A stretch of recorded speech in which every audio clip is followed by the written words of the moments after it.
witches, welcome back on my channel and welcome back to this new episode of Halloween 2021. If you haven't seen yesterday's video, you can go check that out right now. I made a playlist of all my Halloween videos over the years, all of my Halloween videos, so I'm gonna put that in the description below. I don't know why I'm starting off with this, just all of this bit of information. But yeah, if you want to get in the spooky vibe after watching this video, obviously, you can go ahead and watch the other ones. How fabulous. Now, did I go a little overboard with the makeup? Yes. Probably. I can. Why is it so hot? It's actually so hot. What the hell? So for today's video, I asked my followers on Instagram to tell me their spooky stories, ghost stories, any kind of scary stories that happened to them. I'm gonna react to them today. So I did my very best not to read anything. So I basically just took screenshots of what they sent me and I waited until this moment. So now I'm very excited to see what they wrote. Some of them are gonna be in French, so I'm sorry about that, but I'm gonna put subtitles. It's better that way rather than me trying to translate from the top of my head. And there's gonna be one that's like vocal so you can hear. Let's start, I guess. Do you like my background? Let's get spooked. So the stories that I'm gonna read you today are real and happen to real people. I have no way of proving this, but they're telling me that they happen, so I'm gonna believe them. Oh, she's saying that only her close friends knows these stories. And now I do too. And so will you. Cette histoire est ma préférée, mais la plus freak. C'est minime, mais aussi... C'est minime, mais hostie, ça m'a foutu la chienne. The way she writes it. Hostie, ça m'a foutu la chienne le jour que j'ai su. J'avais raison. Quand j'avais entre 6 et 9 ans, je jouais au Barbie dans mon sous-sol, que j'aimais vraiment pas. Ma mère était dans le bureau qui était annexé au garage, et le garage annexé à la maison. À un moment donné, j'entends un clic, et les lumières se sont fermées. Oh my god. It's like exactly like a dream I had when I was like 3 or 4. Moi, j'ai pensé que c'était une panne de courant niaiseuse que je suis. Donc, je vais voir ma mère pour lui dire qu'il y avait une panne de courant. Mais elle parlait au téléphone. Donc, elle m'a trouvée niaiseuse. Elle est venue avec moi dans le sous-sol, a rallumé les lumières, et elle m'a dit que c'était sûrement moi qui les avais fermées, quand c'était impossible. I think she would know if she turned off the lights. Depuis ce temps, j'ai toujours eu l'impression qu'il y avait une petite fille dans le sous-sol d'environ 8-9 ans. That's very specific. Il y a des choses qui disparaissent et réapparaissent dans le sous-sol à un autre endroit. À un moment donné, je me fais amie avec une fille, et en parlant, on s'est comme rendu compte qu'elle avait déjà été chez nous. Ah! Interesting. Là, j'y parle de mon histoire paranormale, sans mentionner que je pensais que c'était une petite fille. Cette amie me dit qu'elle a des dons, qu'elle peut les voir. Elle me dit qu'elle a vu dans le garage, dans le fond à droite, un fantôme. Oh, I got chills. I got chills, ok. Elle ne savait pas qu'il y avait des escaliers pour aller dans le sous-sol à cet endroit. Elle écrit sur un bout de papier ce qu'elle a vu, et au même moment, j'ai dit que c'est une petite fille, et sur le papier, c'était écrit « fillette de 8 ans ». Jesus. So that's the story. Okay. Oh, that's kind of creep. I mean, if it's a little girl, or is it? I hear that demons like to be portrayed as children, but maybe it was a little girl. We're starting smooth. It's still, I mean, it's freaky if it happens like in your basement. Which I am currently in mine. The dream I was telling you about was in the basement. I've been terrified of it ever since, but I'm kind of okay. It's okay. Let's just go with the other ones that she said, since it's from the same person. She had a story in an abandoned asylum that like everyone in my city goes to at some point. I think it's not really accessible anymore. So she has a story in there. Le frère de mon ex et son ami nous a invités à aller à l'asile, mon ex et moi. Rendu sur place, je rentre dans bâtisse puis je file vraiment mal. Je me sens vraiment pas à ma place et je me sens regardée. J'ai passé une bonne partie du temps qu'on était là à l'extérieur. À un moment de la soirée, j'ai décidé de rentrer et aller au premier étage et on se dirige à l'accueil de la bâtisse. La porte était genre entrouverte. Juste l'espace pour qu'on passe. Il y avait un gros logo à terre, ouais, I remember. On était les 4 sur le logo et on décide de fermer nos lumières et de communiquer avec les fantômes. À un moment donné, on entend un bang vraiment près de nous, mais à l'extérieur de la pièce. Donc, le frère décide de sortir et de demander à une autre gang qui était là, vraiment plus loin que nous, qui arrête de nous niaiser, mais c'était pas eux, apparemment. Il revient, ferme la lumière et on recommence. Il y a une tuile qui a roulé de l'extérieur de la pièce jusqu'à nous et a atterri sur le mollet à mon ex. Je tripais crissement pas. No, I bet. Damn. Sur le frère ressort et engueule l'autre gang pour dire que c'était pas correct de nous niaiser. Il a fouillé les pièces proches au cas que quelqu'un se cachait, mais rien. La gang était ben trop loin pour qu'ils nous pitchent la tuile en roulant de où ils étaient, car il y avait des débris à terre et la porte était entrouverte, alors fallait vraiment avoir du visou pour nous pogner. Je ressors avec mon ex dehors, en pleurs, car c'était trop pour moi. À l'extérieur, je sentais toujours quelqu'un qui me regardait par la fenêtre, mais en éclairant la fenêtre, il n'y avait jamais personne. Dans la soirée, le frère nous a mentionné qu'à un certain étage, il a senti un fantôme lui tenir la main pendant un certain temps. I had chills. Oh! How must that feel? Like,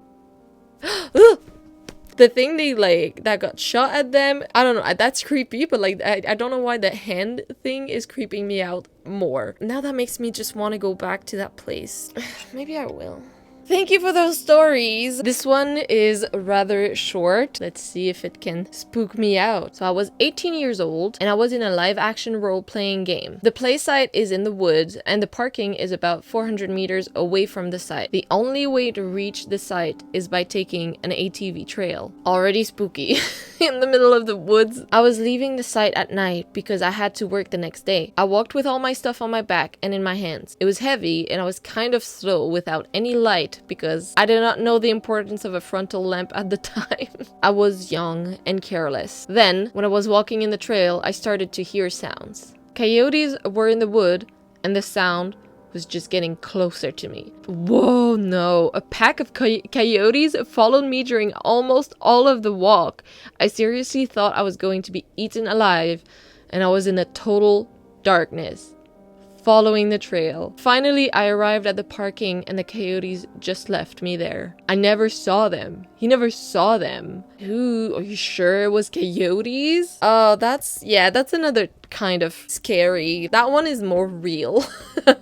that one must be real actual fear of being eaten alive. Gross. I don't know what I'd be more afraid of, like real things that can actually kill me or demons.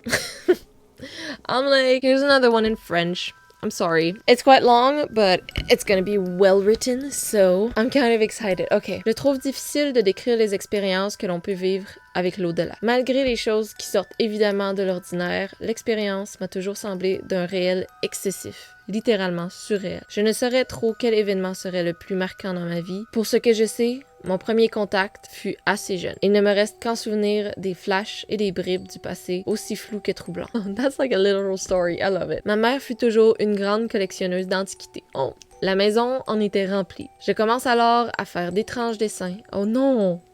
Dont je n'ai plus souvenir. Des formes noires, tourbillonnant au visage blanc et menaçant. Un soir, ma sœur et moi voyons des formes dans notre chambre qui nous terrorisent. Puis nous réveillons notre mère en criant. Ce n'est que des années plus tard que ma mère me raconte cette nuit-là, lorsqu'elle retourne dans sa chambre pour se coucher dans son lit. I had chills just reading the other sentence. Oh my god. Elle sentit aussitôt un poids embarqué dans le lit avec elle, formant deux silhouettes de mains s'enfoncer de chaque côté de son corps allongé. Fuck that. That didn't happen. Fuck it. C'en est assez. Ma mère n'a pas peur pour elle, mais pour ses enfants. Elle confronte la présence qui disparaît. Ouh, ok. Le lendemain, elle rend visite à l'une de ses amies très spirituelles, qui lui assure qu'elle tentera de se rendre à notre maison en voyage astral. Ouh, ok. Peculiar. Lorsque ma mère lui rend visite à nouveau le lendemain, son visage est très pâle et est apeurée. Elle décrit de sombres formes tourbillonnantes au visage blanc, l'empêchant de se rendre à nous. Ma mère avait sur elle mes dessins. Son amie confirme que c'est ce qu'elle a vu et nous recommande de faire bénir chaque pièce de la maison et de se débarrasser de nos antiquités. Sorry, I have something in the eye that's like tickling me and it makes me want to sneeze. Ok. Oh non, se débarrasser des antiquités, non. Ce que ma mère fait sur le champ. Les présences disparaissent, mais nous déménageons quand même. La peur que j'ai vécue étant plus jeune m'a confirmé que de tels phénomènes existent et que je suis probablement très sensible à les recevoir. Malgré ma fermeture volontaire face à cette possibilité, d'autres expériences me rattrapent jusqu'à ma vie d'adulte. That's a whole biography. I love it. Huh. Strange. I lost the reaction on the end of that story because my stupid camera stopped recording and I didn't notice. So I'm gonna, I guess, re-react to it. I had quite a few chills throughout the whole story. Comme celle d'un soir où mon beau-père m'héberge, moi et ma sœur. Nous avons le salon au sous-sol avec un lit superposé posé près de son bureau de travail dans la même pièce. Au beau milieu de la nuit, ma sœur, sur le lit du bas, se réveille car quelqu'un est debout près du lit et se penche vers elle, comme pour voir son visage et tenter de la reconnaître. Il semble chercher quelqu'un. I think that's creepier than just having like someone from like in the corner staring. Oh my god, I caught my reflection in my lens and that scared me. But yeah, just having like someone just lean towards the leaning, I think is just like 100 times creepier. I don't know why. Il semble chercher quelqu'un. Ma sœur croit que c'est notre beau-père qui cherche quelque chose. La personne se rend compte de son erreur, paraît un peu affolée, s'excuse et se rend vers le bureau. Il allume la lumière et lorsque celle-ci s'allume, il disparaît. C'est à ce moment que je me réveille, puisque la lumière est allumée. Je crois que c'est ma sœur qui l'a fait, mais elle sort aussitôt du lit, sous le mien, et court à l'étage et ne revient pas de la nuit. Le lendemain, notre beau-père reçoit un appel lui disant que son meilleur ami s'était enlevé la vie au courant de la nuit. That's sad. That's like really sad. J'ai souvent tenté de justifier les choses que j'ai parfois vues la nuit par mon somnambulisme, où le rêve et la réalité sont si fortement imbriqués qu'ils en sont presque indissociables. D'où mon enfance à suivre des silhouettes lumineuses dans notre caverneux sous-sol de maison centenaire de campagne. Néanmoins, en vieillissant, mes cris se sont un peu amoindris, non pas en intensité, mais en fréquence. L'an passé, je me réveille en pleine discussion avec une jeune enfant allongée dans mon lit. Je ne me souviens pas du sujet de la discussion, mais je me souviens que nous partagions une bonne amitié. That's nice. Jusqu'à ce que je réalise qu'elle ne peut pas être là, que je suis seule, que c'est creepy en esti d'avoir une petite fille qui te parle quand tu dors dans ton lit. Je suis alors convaincue que je rêve, que je suis somnambule et que cela va se dissiper. Mais non. À mesure que je me réveille et me lève doucement de mon lit pour ne pas faire paraître ma terreur et agiter la jeune fille, je cligne des yeux très fort. Je suis terrifiée. Elle semble de plus en plus réelle à mesure que je reprends contact avec la réalité. J'ai fait quelques pas vers ma porte en ne la quittant pas des yeux. Je le regrette aussitôt. La vision d'elle allongée de la sorte, qui me fixe, me glace le sang et me donne encore la chair de poule à ce jour. Imagine just being watched. Oh, just being watched. Je me dépêche d'ouvrir la lumière et elle disparaît. Je ne me suis pas rendormie ce soir-là et ma lumière a demeuré allumée toute la journée. Toute la nuit. Au moins, cette présence ne me semblait pas hostile. Ce fut ma dernière expérience. So, woo! Yeah, a lot of chills. A roller coaster, that story was. I mean, that was like several stories in one, so that's cool. That's terrifying! Wow, okay. Chills. Oh, that was me. Oh my god, I keep seeing reflections of things and I freak out. This one is our last story already. They're voice messages, so I won't have to read. This is from one of my friends. So this happened in a building at our university. You may have seen it in my My Fair Lady video. It looks creepy, that's why we filmed in front of it. Let's listen. This was first week of Frosh, my first year at Bishop's. I was mainly hanging out with Pamela and this girl named Soraya. We didn't like to participate in our Frosh activities because our leader was...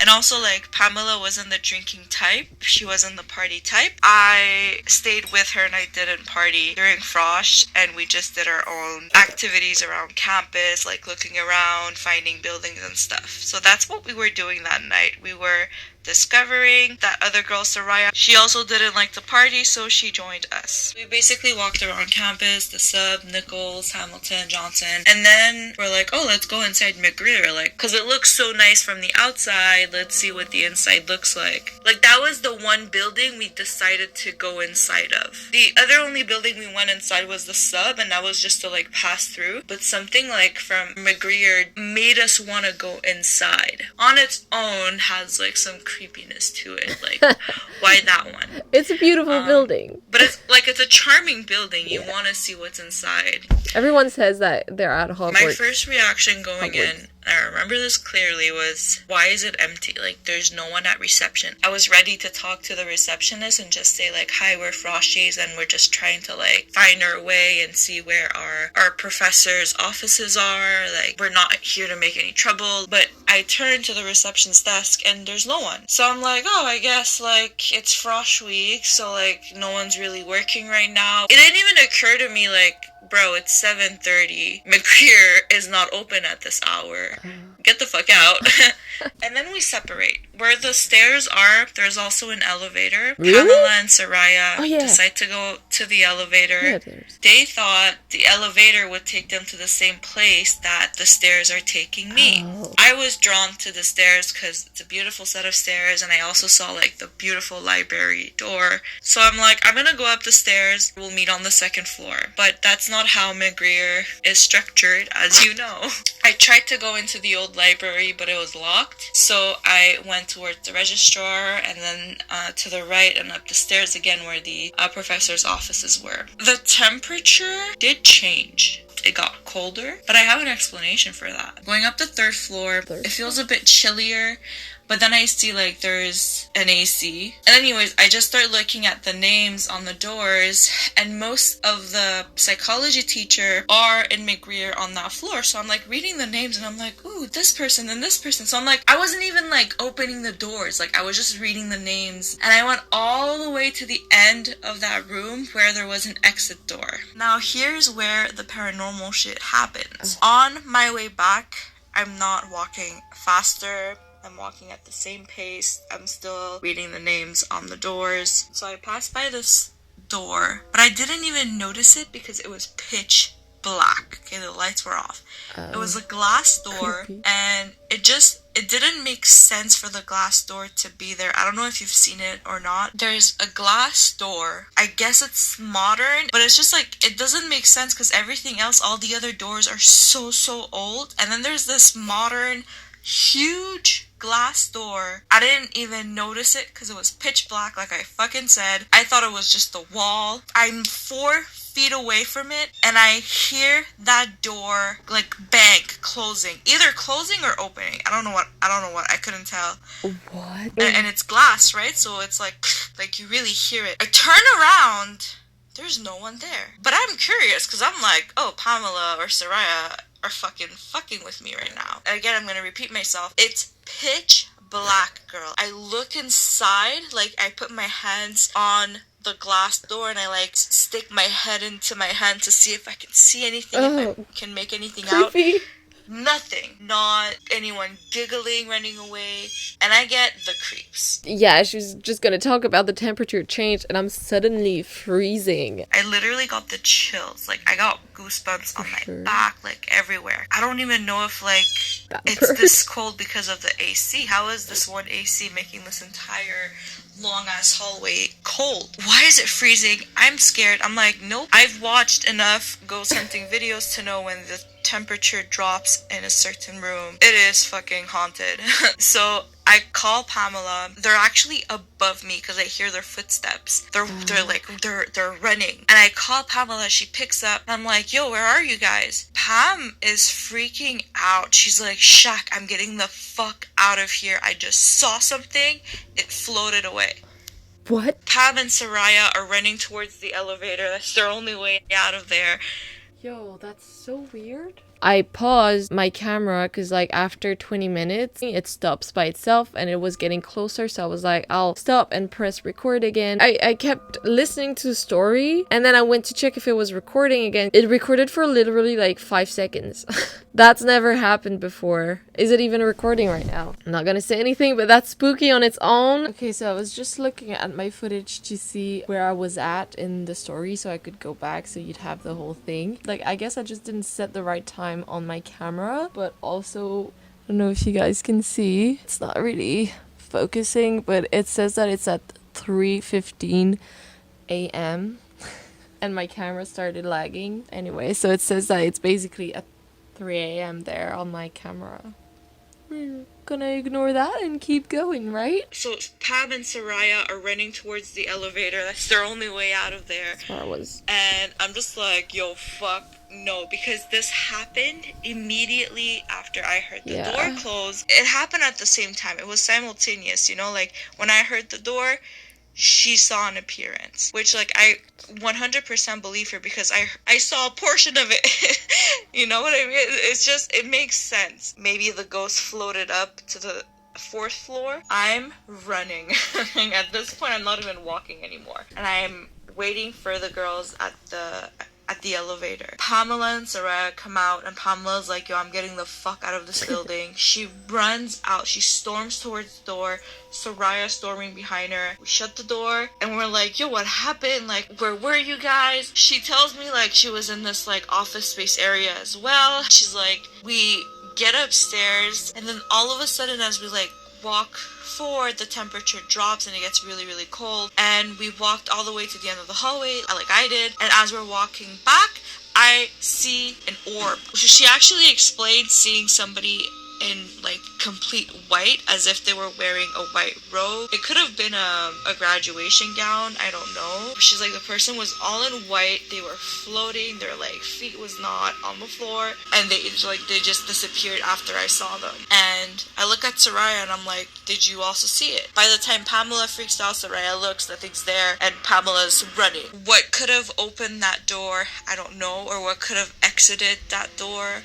My theory is that from that moment on where I felt the temperature dropping, the ghost was there and it was following me. I was alone. My thought is whoever owned that building, or the old principal who lived in that dorm, because McGreer used to be a dorm, right? So whoever was head of that building at a long time ago was still there and was still roaming around doing rounds. Fast forward a couple months, I told CM about this, and CM was like, I'm not even surprised, because so many people see this ghostly appearance at McGreer. It's 100% haunted. But the creepiest thing he told me, first of all, how did you guys get into McGreer? Because McGreer is locked. It is locked. During Frosh, they lock it around 7, sometimes even earlier, because nobody uses it. So how did we get in? There's a question of like, were we supposed to experience this? Were we supposed to go in and have this experience? Oh, I don't know. To me, sometimes when like stories are like too real, like they see for sure like it was someone. I don't know. Sometimes I wonder if it's like as credible. I don't know why. It's weird. But I think I do believe the story. I remember another time when I was in that building. I wasn't there very often. When we were filming the My Fair Lady video, we had this thing and we brought it in the building, and we were like filming in the set of stairs that she mentioned. And like this thing started, I mean, it's an old toy, but like it started just going like a few sounds. Like just like this. I'm not surprised that this building is haunted, and I should have taken advantage of it when I was there and investigated a little bit more. Yeah. Whoa. Well, that was it. I hope you guys enjoyed that video. I'm turning paranoid a little bit. I'm scared that this is gonna shut off. I'm seeing things because I have a light in my face and everything else is dark around it. I'm a little spooked. Let me know if you are. Let me know if you like this video. Oh my god. Oh. I got really scared. I knew all along it was gonna fall, but like, why right now? I'm gonna leave. I need to leave. I hope you guys enjoyed that video. If you did, please subscribe. And thank you to everyone who submitted stories. If you would like me to do this again at some other time, doesn't have to be Halloween related. Let me know that in the comments and I can... Well, okay, just gone. Done. I wish you a happy Halloween and bye.